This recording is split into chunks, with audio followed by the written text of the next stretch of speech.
کذالک زین للکافرین ما کانوا یعملون، یوں ہی کافروں کی آنکھ میں ان کے اعمال بھلے کر دیے گئے ہیں، یعنی کافر اتنے اندھے ہو گئے کہ برے کاموں کو اچھا سمجھ رہے ہیں۔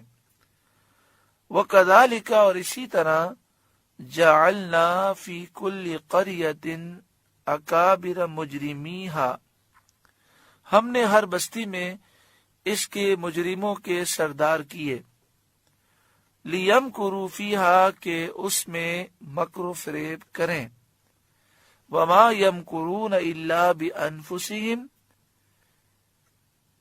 وہ مکر و فریب خود اپنی جانوں کے ساتھ کر رہے ہیں، یعنی خود وہ اپنا نقصان کر رہے ہیں، طرح طرح کے ہیلے کرتے ہیں، فریب کرتے ہیں اور مکاریاں کرتے ہیں، اس سے لوگوں کو بہکانے کی کوشش کرتے ہیں اور باطل کو عام کرنے کی کوشش کرتے ہیں۔ یہ خود اپنا نقصان کر رہے ہیں، اس کا وبال انہی پر پڑتا ہے۔ وما یشعرون، اور انہیں شعور نہیں۔ وَإِذَا جَاءَتْهُمْ آیَةٌ، اور جب ان کے پاس کوئی نشانی آئے، قالوا، کہتے ہیں، لن نؤمن حتى نؤتى مثل ما اوتی رسول اللہ، ہم ہرگز ایمان نہ لائیں گے جب تک ہمیں بھی ویسا ہی نہ ملے جیسا اللہ کے رسولوں کو ملا، یعنی کہتے ہیں جب تک ہمیں اللہ تعالی نبی نہیں بنائے گا، جب تک ہم پر وحی نہیں آئے گی، ہم ایمان نہیں لائیں گے۔ ولید بن مغیرہ یہ کافروں کے سرداروں میں سے ہے، اس نے کہا تھا کہ اگر نبوت حق ہے تو اس کا زیادہ مستحق تو میں ہوں، کیونکہ میری عمر نبی صلی اللہ علیہ وآلہ وسلم سے زیادہ ہے اور میرے پاس مال بھی ان سے زیادہ ہے۔ اس پر یہ آیت کریمہ نازل ہوئی، اللہ اعلم حیث یجعل رسالتہ، اللہ خوب جانتا ہے جہاں اپنی رسالت رکھے، یعنی اللہ جانتا ہے کہ نبوت کی اہلیت اور اس کا استحقاق کس کو ہے کس کو نہیں۔ عمر سے اور مال سے کوئی نبوت کا مستحق نہیں ہو سکتا۔ نبوت کوئی کسبی چیز نہیں ہے کہ انسان ریاضت و مجاہدات کے ذریعے نبوت حاصل کر سکے۔ یہ نبوت محض اللہ اپنے فضل سے جسے چاہتا ہے عطا فرماتا ہے۔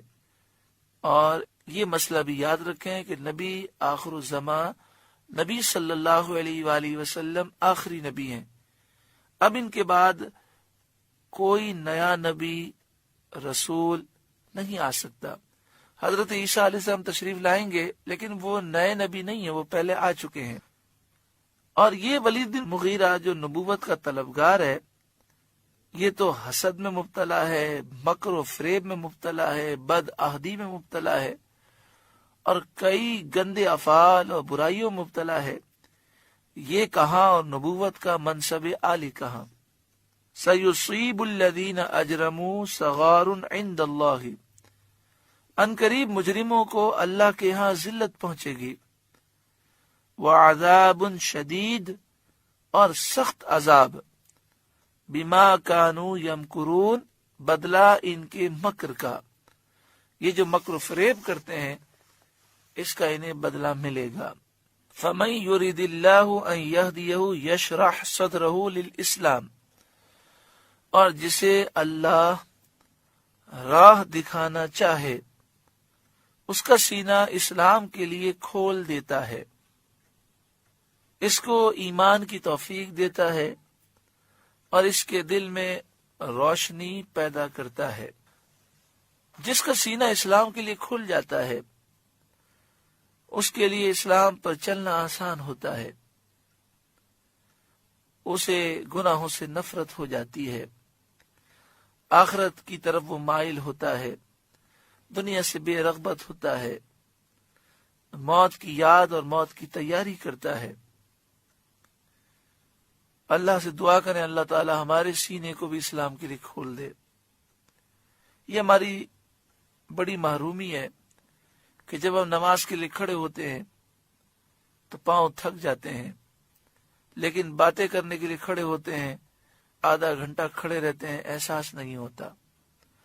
قرآن پاک پڑھنے کے لیے بیٹھیں تو ایک پاؤ پڑھ کر تھک جاتے ہیں، اور موبائل پر واٹس ایپ کے میسج پڑھنا شروع کریں تو کئی گھنٹے گزار دیتے ہیں۔